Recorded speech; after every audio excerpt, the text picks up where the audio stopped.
CEAP, Centro Espírita Altivo Panfiro. Uma casa de amor. Bom dia aos nossos ouvintes. Que Jesus abençoe a nossa manhã de estudos. Iniciamos a nossa terça-feira agradecendo a Deus pela vida e a oportunidade de compreendermos melhor a vida, os nossos destinos, o que estamos fazendo aqui com o Livro dos Espíritos, compreendendo que somos espíritos imortais e que a vida continua. Vamos ler o Evangelho segundo o Espiritismo e em seguida fazermos a prece para iniciarmos os estudos do Livro dos Espíritos. Bem-aventurados os pobres de espíritos. Missão do homem inteligente na Terra. Não vos orgulheis do que sabeis, porque esse saber tem limites bem estreitos no mundo que habitais. Mesmo supondo que sejais uma das maiores inteligências da Terra, não tendes nenhum direito de vos envaidecer por isso. Se Deus, nos seus desígnios, vos fez nascer em um meio onde pudestes desenvolver vossa inteligência, é porque quis que fizesses uso dela para o bem de todos. É uma missão que Ele vos dá, colocando em vossas mãos o instrumento com a ajuda do qual podeis desenvolver as inteligências retardatárias. Obrigado.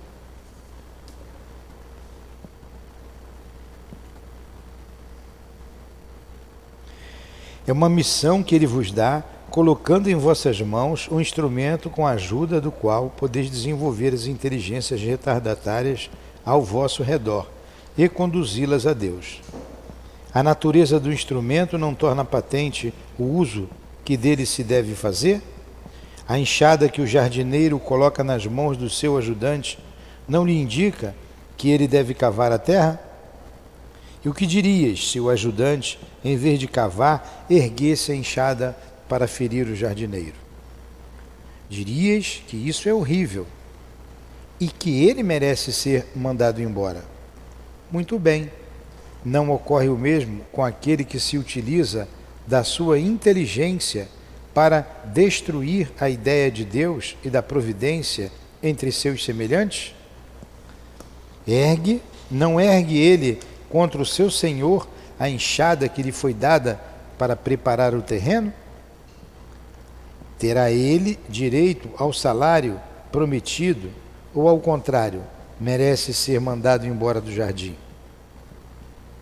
E o será, não o duvideis, e viverá existências miseráveis e cheias de humilhações, até que se curve diante daquele a quem tudo deve. Ferdinando, Espírito Protetor, Bordeaux, 1862.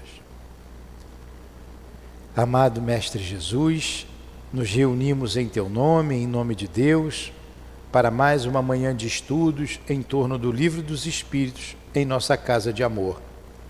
Permita que o nosso irmão altivo nos dirija e que seja em nome dele e da coluna de espíritos que dirige o CEAP, em nome de Eurípides Barçanufo, o nosso patrono, em nome do amor, do nosso amor Lourdinha, pedimos então uma devida permissão a Deus e a Jesus acima de tudo, para iniciarmos os estudos desta manhã. Que assim seja.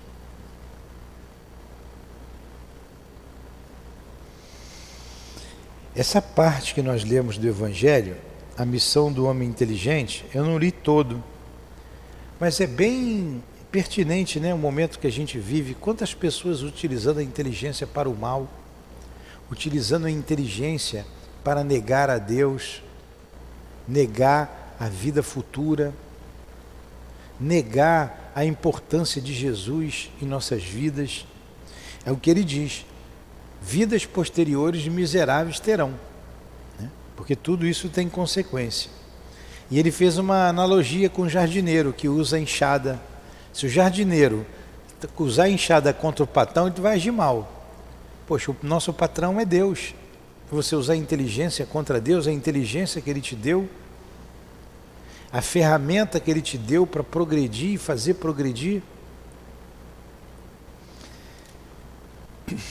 O Evangelho é sempre atual e sempre pertinente. Então vamos lá. Estamos aqui dando continuidade ao livro dos Espíritos. Com a questão que nós paramos. 133. 133. 133.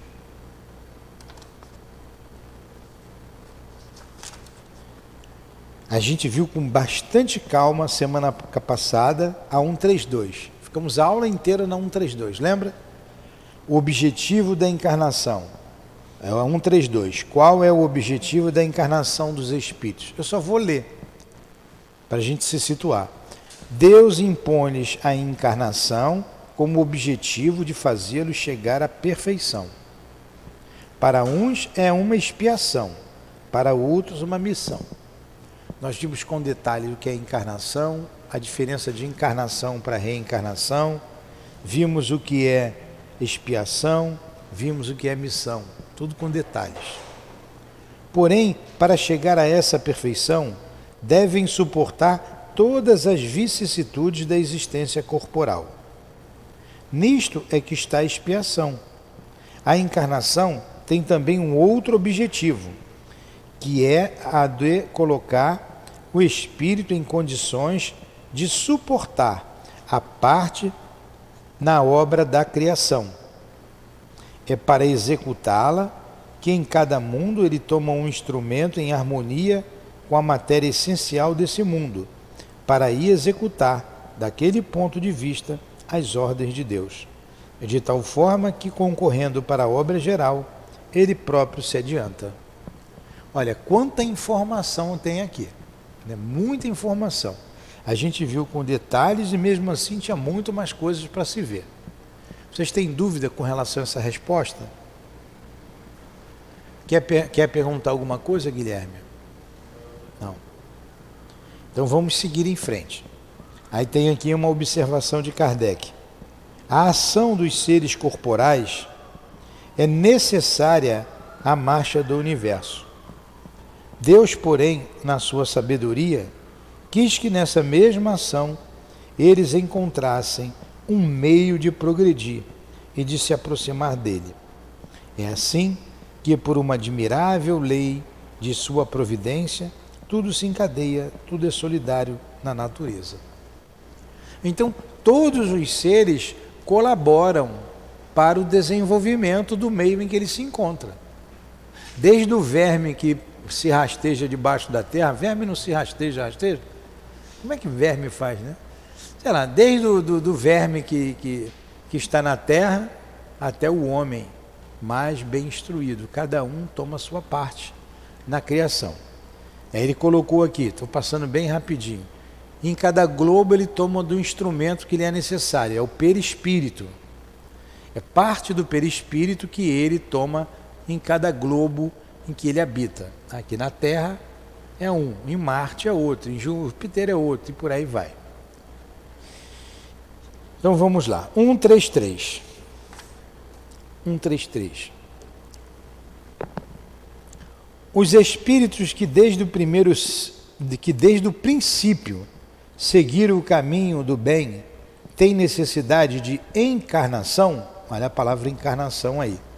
Encarnar, o nome já está dizendo, tomar um corpo de carne. Eu via lá o açougueiro quando era garoto, ele estava desossando o boi, né? Ele desossava, tirava o osso do boi. Desencarne, tira a carne do espírito. Encarnar, encarna ou no espírito. Encarnar, só para a gente relembrar, a primeira vez que você toma um corpo de carne, você encarne num determinado planeta, ou mesmo na Terra.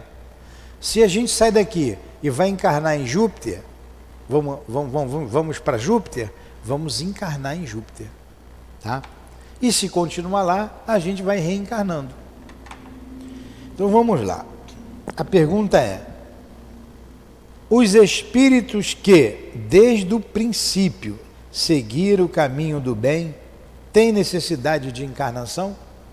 Resposta: todos são criados simples e ignorantes. O que significa simples? Simples é simples, sem complexidade nenhuma. Um ser unicelular é um ser simples. As mônadas, nascendo começou a vida aqui na Terra, simples. Simples. E ignorante. O que é ignorante? Que falta de conhecimento, que ignora. Então, o ser unicelular foi criado simples e ignorante. Instruem-se nas lutas e nas tribulações da vida corporal. Então, a vida corporal, a encarnação, ela é necessária, faz parte da lei de Deus. E esse ser simples, ignorante, que começa nos seres inferiores da criação, ele vem se elaborando ao longo dos milênios nos diversos reinos da natureza, até chegar à fase hominal. E na fase hominal, a gente vai passar por aqueles seres, homens de Neandertal, homens, os Homo sapiens, é uma evolução, até chegarmos à condição de seres mais desenvolvidos. E a caminhada é muito longa ainda, é muito longa. Temos muito que andar até chegar à perfeição. Fala.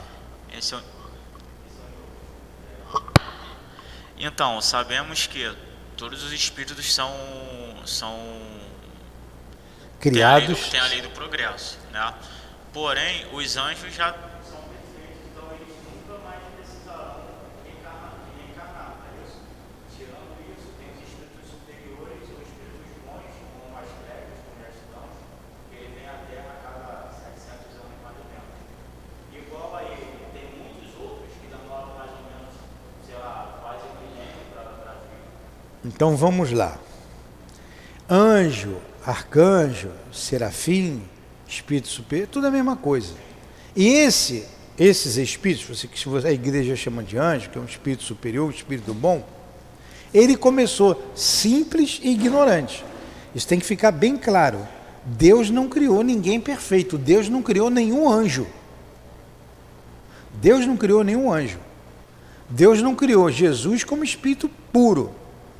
Então, Jesus Cristo começou lá, da mônada, passando pelos reinos inferiores da criação, chegou ao reino nominal, foi um espírito primitivo, habitou mundos primitivos, passou por mundos de provas e expiações, por mundo de regeneração, até chegar onde ele chegou. Esse é o caminhar de todos nós. Não tem seres especialmente criados, não existe. Todos somos criados iguais. E Deus nos dá o livre arbítrio quando a gente chega na fase hominal. Você vem fazendo as escolhas. Se fizer escolhas erradas, você estaciona, você demora mais. Se fizer escolhas acertadas, você caminha mais rápido, você se forra de dores, né? Que não as dores desnecessárias. Agora, Deus, tudo está na sua pergunta, a resposta. Deus está sempre criando. Nesse exato momento, Deus está criando um ser simples e ignorante. Que ele leve alguns milhões de anos, de séculos, para chegar, é o que vai acontecer, não sei, a gente não sabe esse tempo, para chegar à fase hominal. Nós, mantendo a busca do progresso, chegaremos num patamar superior. Quantos seremos? Milhões. Então, espíritos iguais a Jesus são milhões, bilhões. Não sei te dizer quantos são, não tem um dado. A gente não tem o dado do número de galáxias.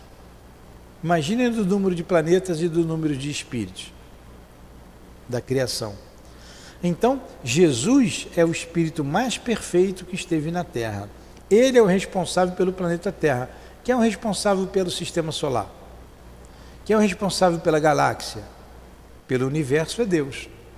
E quantos planetas tem?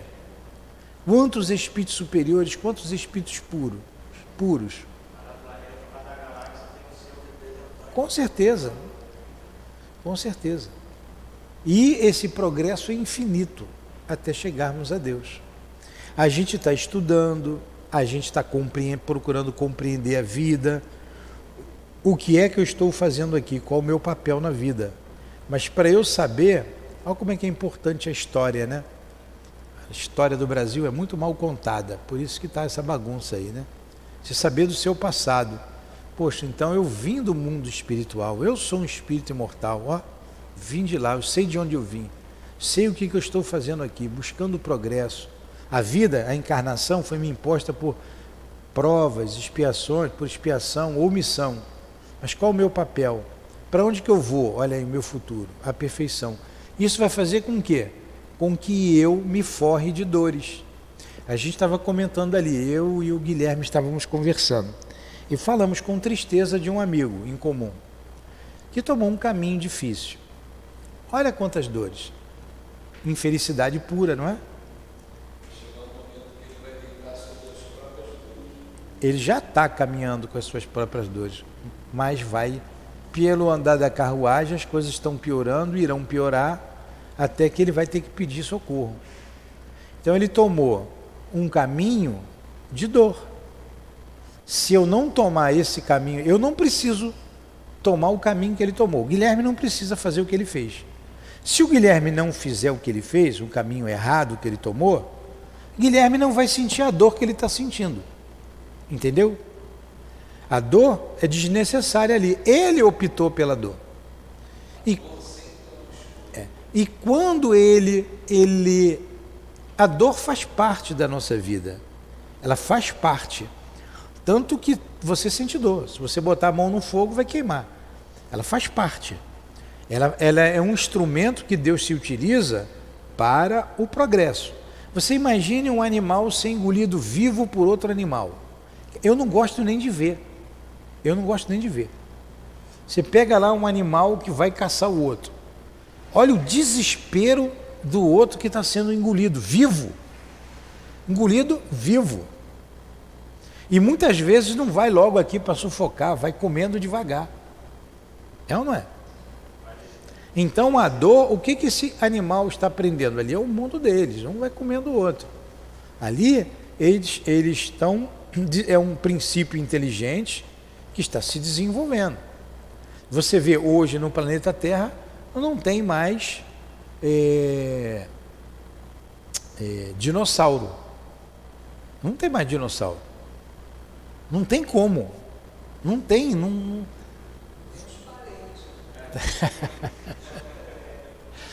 não tem como. Você vai sair e botar a cabecinha ali, vai vir um grandão daquele que voa, estou botando tudo e vai pegar o Guilherme, que é o mais gordinho, né? A gente vai levar. Então não tem como a gente sobreviver em meio a esses animais.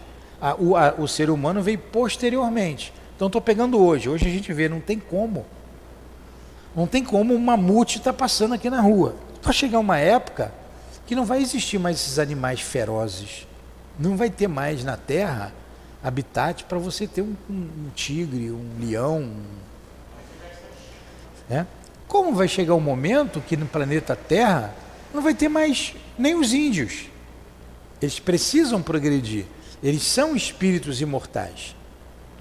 Então, é a lei do progresso.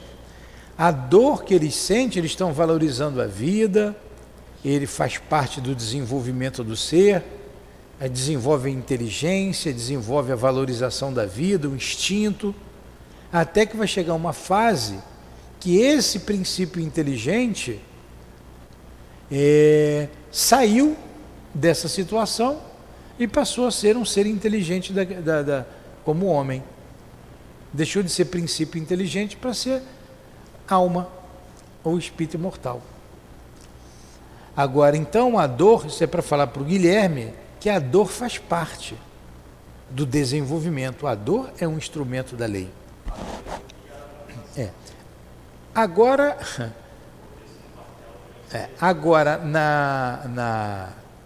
na fase em que nos encontramos, a gente escolhe o caminho da dor. E se a gente está sentindo dor agora, porque é consequência do passado. Olha o que nós lemos ali no Evangelho, né? A dor virá.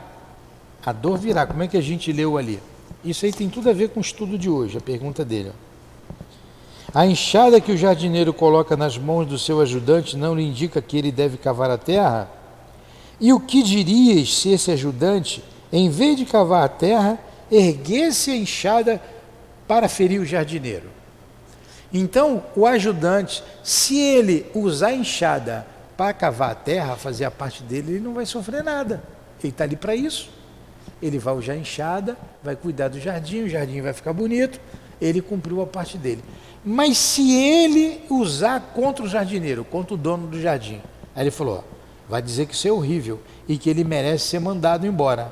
Muito bem, não ocorre o mesmo com aquele que se utiliza da sua inteligência para destruir a ideia de Deus e da providência entre seus semelhantes?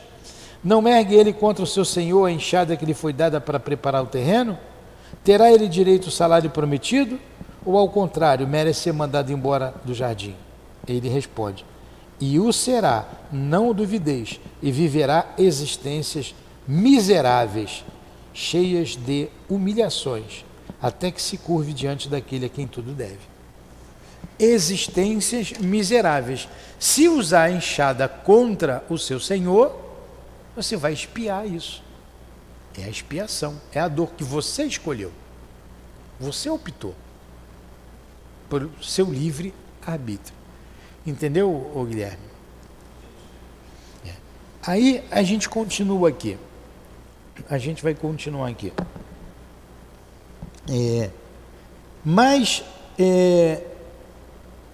De que serve aos espíritos terem seguido o caminho do bem, se isto não isenta de aflições da vida corporal? De que adianta seguir o caminho do bem, se a dor faz parte, se a dor é uma eterna companheira? Você vê a dor da saudade, a dor do que a gente não cumpriu bem o nosso dever, como pai, como marido, como filho, como mãe. Faz parte, dor moral. E a dor física. Então, dor moral. A gente não quer sentir dor. Tem uma doença, eu não sei o nome dessa doença, que a criança nasce sem sensibilidade nenhuma. Ela quebra a perna, tem que ter o maior cuidado para ela não morrer. Porque ela não sente. Botar a mão no fogo é igual botar a mão aqui em cima, não vai sentir. Olha como a dor é importante para a gente, a dor física. E a dor moral também é importante, porque ela acusa a tua consciência, é o aguilhão da consciência. Ela vai dizer, você está errado, não faz isso.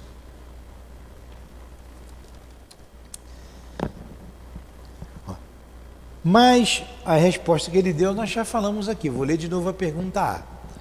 Mas então, de que serve aos espíritos terem seguido o caminho do bem, se não isenta das aflições da vida corporal? O que adianta eu seguir o caminho do bem se eu vou sentir dor do mesmo jeito, se não vou ter problema com a vida corporal? Resposta, chega o mais rápido ao objetivo. E além disso, as aflições da vida são frequentemente a consequência da imperfeição do espírito. Enquanto menos imperfeições ele possui, menos tormentos.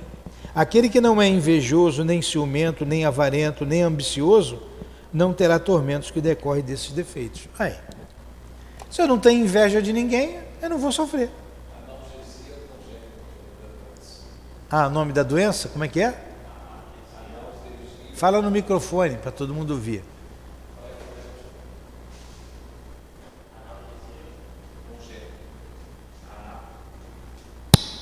Analgesia congênita. Analgesia congênita. Analgesia congênita. Congênita. É a doença que a pessoa tem de não sentir dor. E se você for pesquisar, você vai ver como essas crianças sofrem e quanto cuidado os pais têm que ter com elas. Não, ela morre. Tem uma hemorragia e não está sentindo nada. A gente sente uma dor de barriga, corre. A mãe se preocupa com o bebê quando ele está chorando porque tem alguma coisa. Agora imagine um bebê que não chora, está com dor, está com problema e não chora. A mãe não sabe, porque o choro é que vai alertar. É o choro que vai alertar que está com fome. Está quietinho ali, acho que ele não quer mamar não. Não está. Lá vem o outro com Sócrates, pega o microfone aí. Mas é interessante isso que eu vou agora, olha só. Filosofando e considerando as expiações, essa doença deve ser a forma mais extrema da indiferença. Pode ser. Pode ser.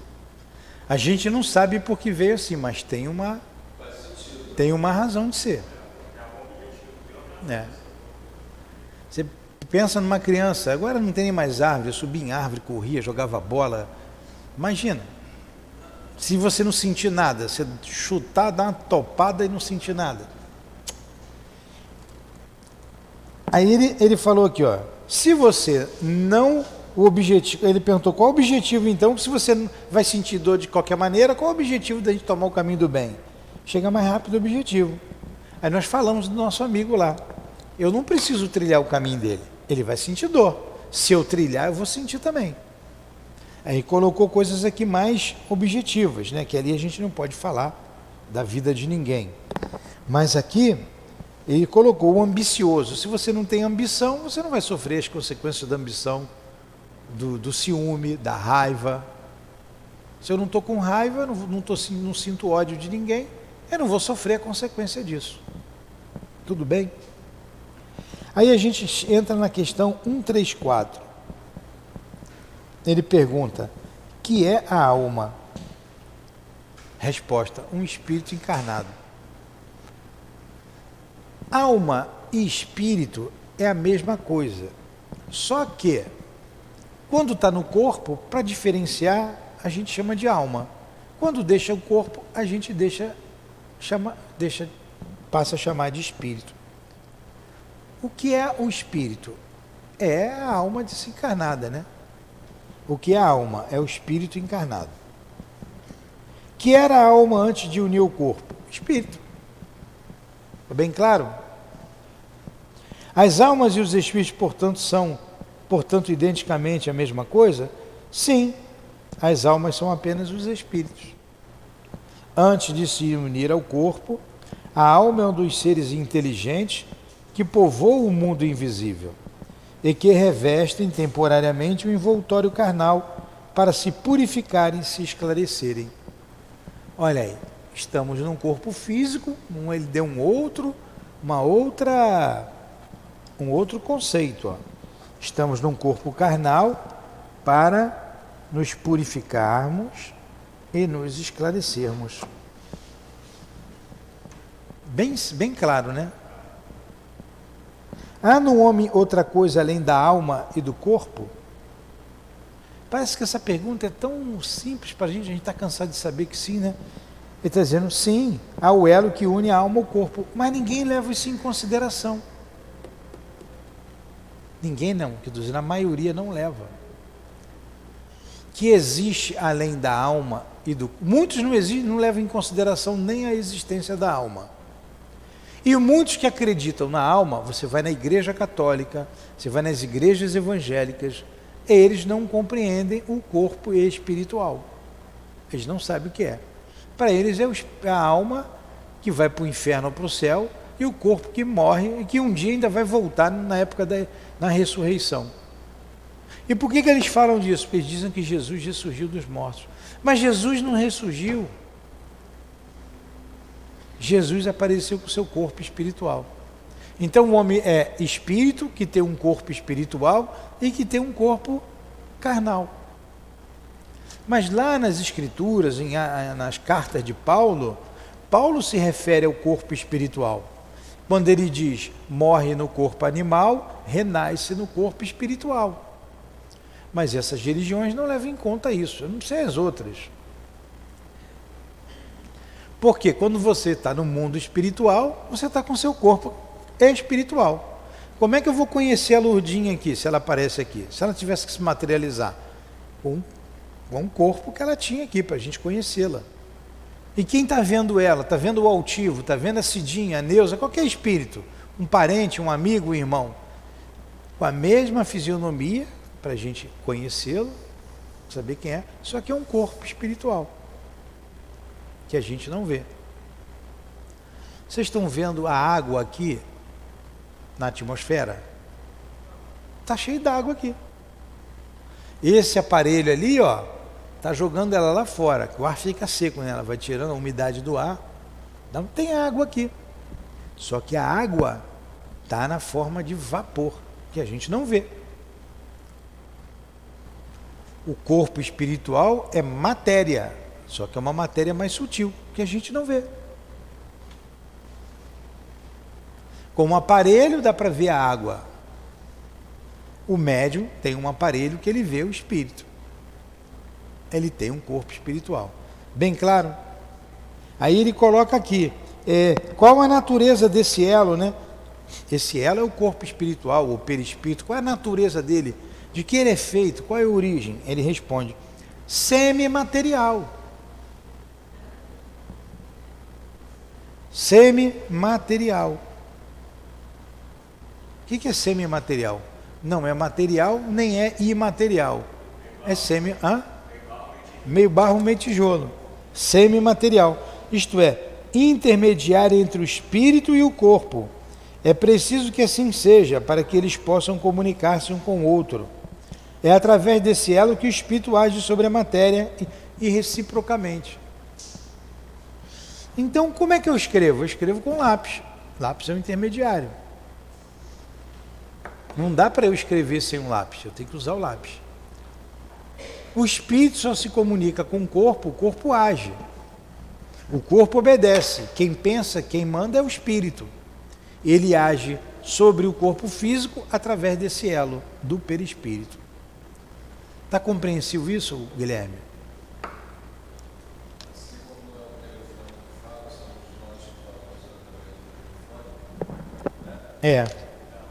Exatamente.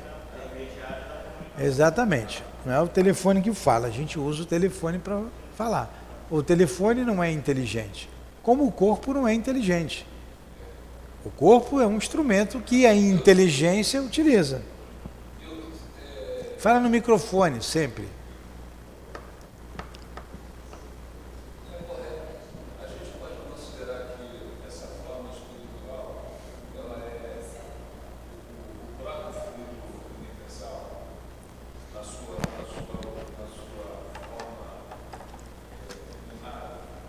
O perispírito que você está falando, o elo, sim, que o espírito é outra coisa, a gente não sabe o que é.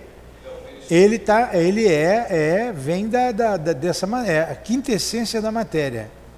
É o que há de mais puro dessa matéria.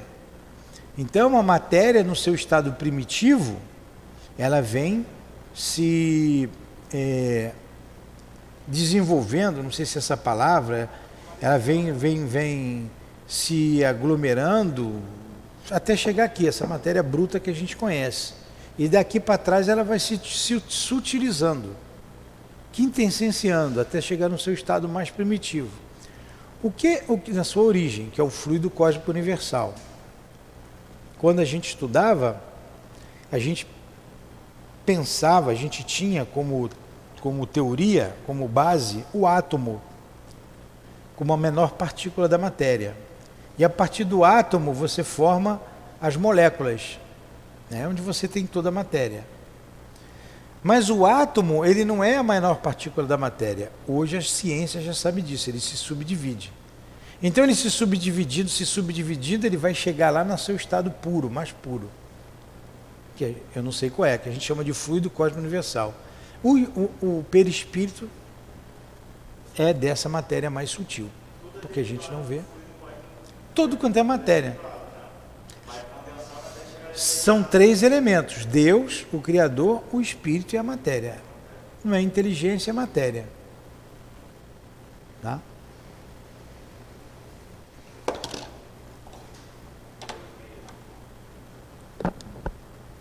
O homem é assim formado de três partes essenciais. Primeiro, O corpo, o ser material, análogo ao dos animais, e animado pelo mesmo princípio vital.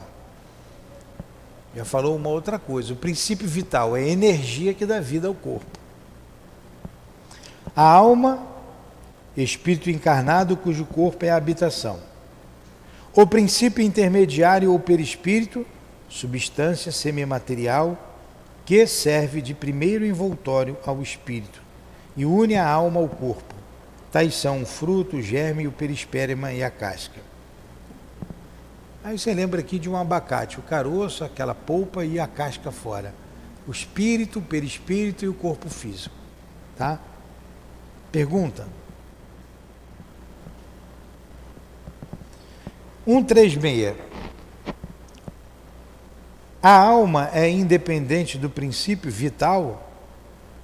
Resposta. O corpo é apenas o envoltório. Repetimos-lo incessantemente. O corpo é apenas o envoltório. O princípio vital, como nós falamos, é o que dá energia.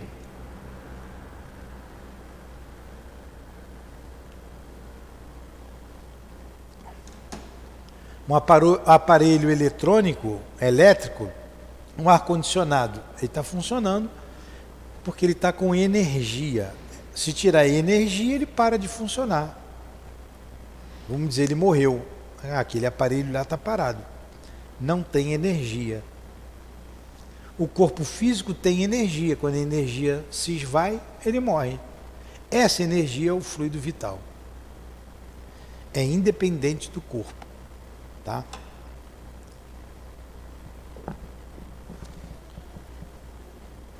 O corpo pode existir sem alma? Sim. Entretanto, desde que o corpo cesse de viver, a alma o abandona. Quantos defuntos a gente viu aí por aí já? Tá só o corpo. Não tem mais vida, saiu o fluido vital, a alma abandona, a alma vai embora, o corpo fica para lá. Você não quer mais o sapato velho, larga para lá. Você não é o sapato. Você não quer mais a camisa, a calça, o vestido, você larga para lá. Você não é a calça, não é a camisa, não é o vestido. Você não quer mais o corpo, você larga para lá. Você não é o corpo, você usa o corpo. Antes do nascimento, ainda não há união definitiva entre a alma e o corpo.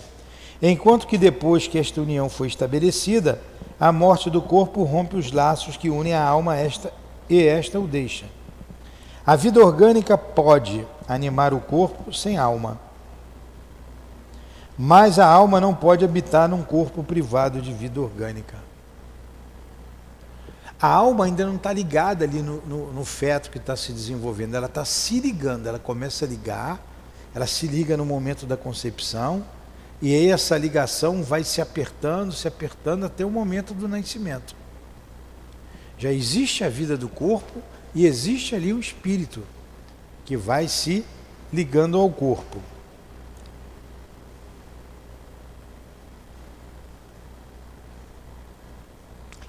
Aí ele colocou, a vida orgânica pode animar um corpo sem alma. Mas a alma não pode habitar um corpo privado de vida orgânica. Pensa em alguém no estado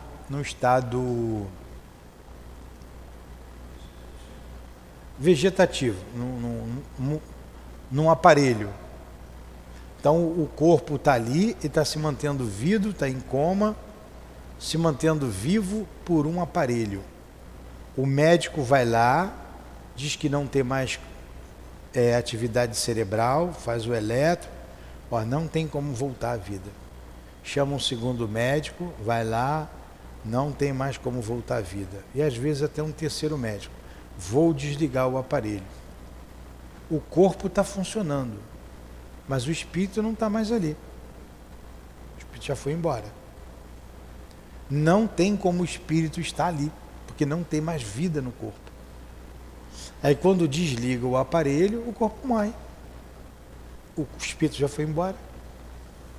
Entendeu?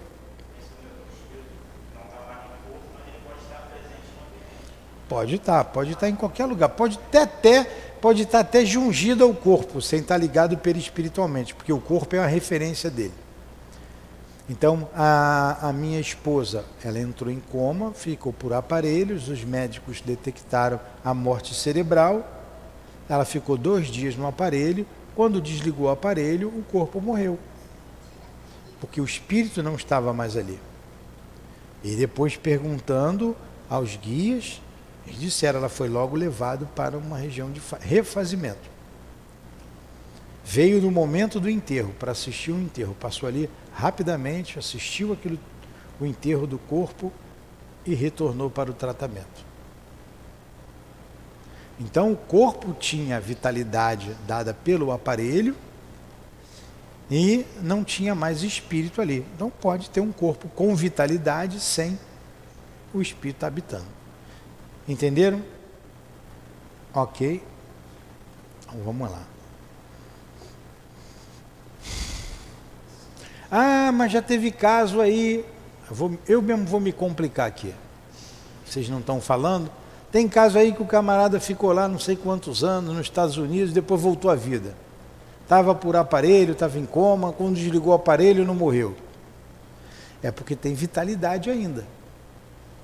E se tem vitalidade, o espírito de alguma forma está ligado ao corpo. Eu visitei uma pessoa, ela ficou... A amiga nossa, a Lúcia Moreira, está ali, a mãe do Léo. Ali a gente homenageou a nossa Lúcia. Ela ficou em coma, lá no hospital. Em coma.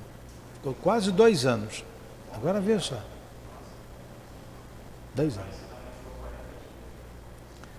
Depois desencarnou. Tinha um motivo. Qual era o motivo? Não sei. Eu até sei, porque o filho me falou. Posso dizer, acho que não é nada demais, o filho falou comigo, que ele perguntou ao doutor Herman na época, assim, olha, foi escolha dela, eu não concordo, mas foi escolha dela, ela tem mérito, ela escolheu ficar ali ainda ligada, e ela ficou daquele jeito, preocupada com o filho, e esse filho já desencarnou, preocupada com o filho, ela quis ficar no corpo, mas mantinha a família ligada a ela ali, né, preocupada com ela. Porque ela estava preocupada com o filho. Eu não posso falar mais detalhes, porque aí vou... Então, cada caso é um caso, vocês estão entendendo? Cada caso é um caso. Vamos lá.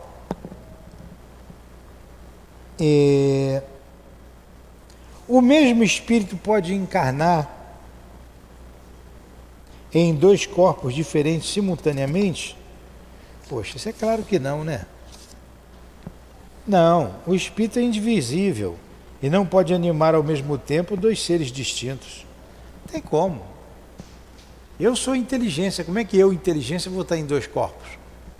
Vai falar comigo 2 vezes? Eu vou mandar o meu duplo ali? Não tem, destituído de lógica.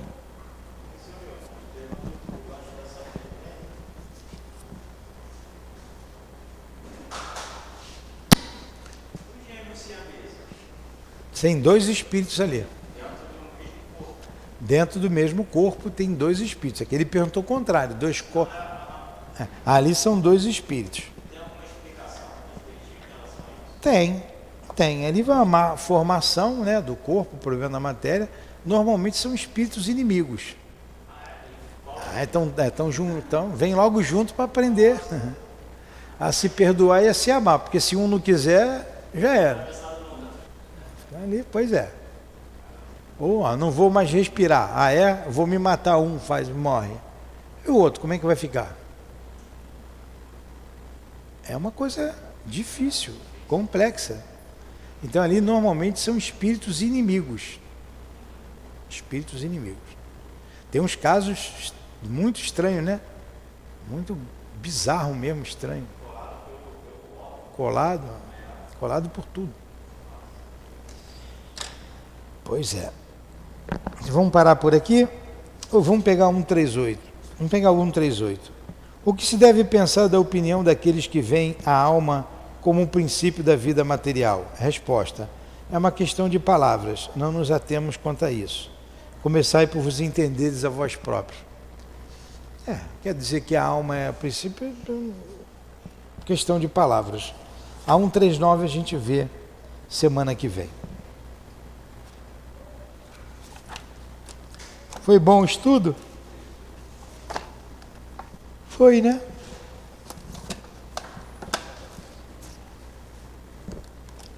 Alguma pergunta? Então agradecemos a Deus por esses momentos de estudos, ao nosso Eurípides, aos guias da nossa casa, a você, Lurdinha, a todos vocês, amigos queridos, ao Altivo,